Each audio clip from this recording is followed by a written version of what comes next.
سوال ہے کہ ایک اہل حدیث عالم ہیں، ان کے پاس کوئی سائل گیا اور اس نے کہا کہ میرے بدن میں درد ہے اور یہ مجھے تکلیف اور عارضہ ہے۔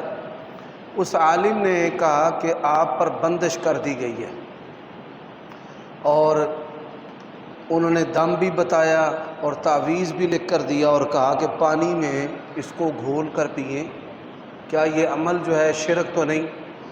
یہ عمل جو ہے اس کے اندر شرک بھی موجود ہے، بدعت بھی موجود ہے۔ شرک تو یہ ہے کہ آپ پر بندش ہے۔ یہ بندش کا جو نظریہ ہے کسی کافر کا ہو سکتا ہے، مسلمان کا نہیں۔ کیا کوئی ہستی اس کائنات میں اللہ پر غالب ہے کہ اللہ تو رزق دینا چاہتا ہے پر اس نے بندش کر دی ہے، اور اللہ شفا دینا چاہتا ہے اور اس نے درد لگا دی ہے؟ یہ بندش کا نظریہ ہی خالصتاً شرکیہ نظریہ ہے۔ دوسری بات ہے، علماء حق اور علماء سوء، ان میں ایک فرق ہوتا ہے۔ علماء حق اللہ سے ڈراتے ہیں، اللہ سے جوڑتے ہیں، اور علماء سوء ڈرا کر اپنے سے جوڑتے ہیں۔ مولویوں کی تنخواہیں تھوڑی ہوتی ہیں اور یہ آمدنی کے لیے اس طرح کے کام جو ہیں وہ شروع کر دیتے ہیں، یہ کام درست نہیں ہے۔ اور اسی طرح جو تعویذات ہیں گھول کر پلانا، یہ بھی درست نہیں ہے۔ جو بندہ متاثر ہے صبح و شام کے اذکار کرے، اور نبوی جو کلمات رسول اللہ نے دم کے لیے پڑھے ہیں وہ پڑھے، اللہ جل شانہ اس کو بری کر دے گا۔ اہل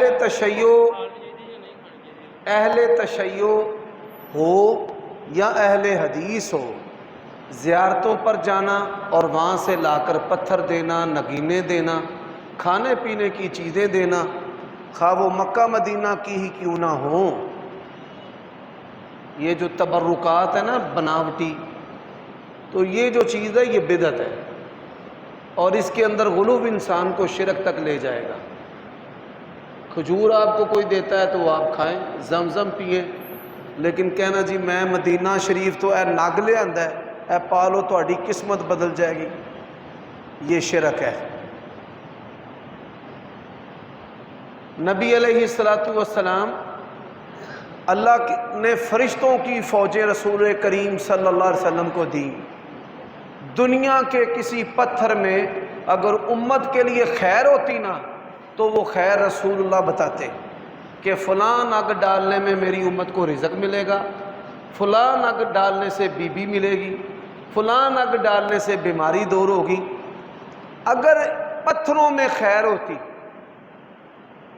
نبی علیہ السلام نے ایک پتھر کے بارے میں بتایا ہے کہ حجر اسود جنت کا پتھر ہے، آیا تو سفید تھا، انسانوں کے گناہ چوس چوس کر کالا ہو گیا ہے، اور اس پتھر کے بارے میں عمر بن خطاب نے کہا تو پتھر ہے، نہ فائدہ دے سکتا ہے نہ نقصان دے سکتا ہے، اگر رسول کریم صلی اللہ علیہ وسلم نے تجھے نہ چوما ہوتا تو میں کبھی بھی نہ چومتا۔